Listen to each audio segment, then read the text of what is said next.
Yun po. Tsaka iyon. Yun din. Ano pa, Bebang?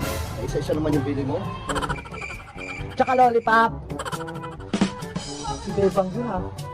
Yung anak ni Sitang. Gumising pa rin.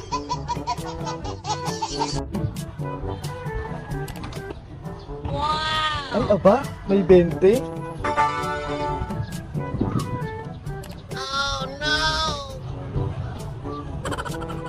O, ito na, Bebang, oh. 15. Salamat po. Hoy, asan bayad mo?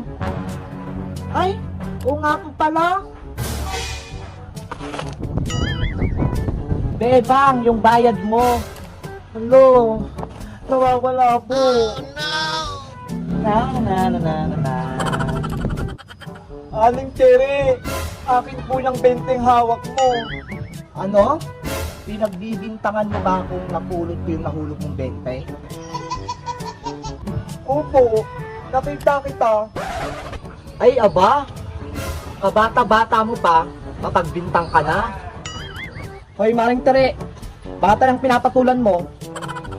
Ay, naku, Mari, walang bata-bata kung ganyan yung ugali.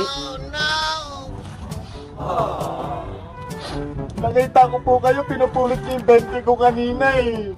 Ay, ang tindi mo, Bebang. Nakita mo na pala. Bakit hindi mo pa kinuha?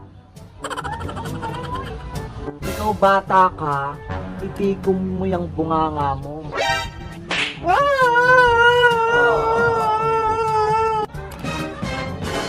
Hoy, Bebang! Bakit ka naiyak?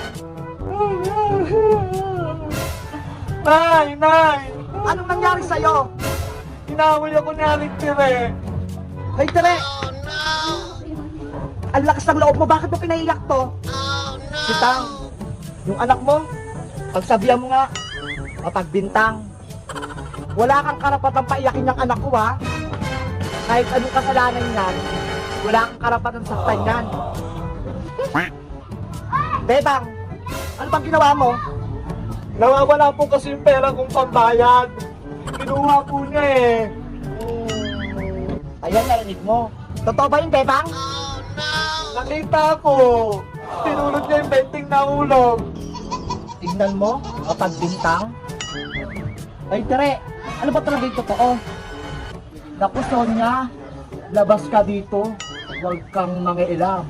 Yung usapan, nandito sa labas, wala sa loob. Hanggang dito lang. Ano ako? Magpapakilala sa inyong tatlo? Dahil lang sa 20? 20 lang yan. Marami akong pera. Totoo ba? Oh, ito Bebang, sa'yo na.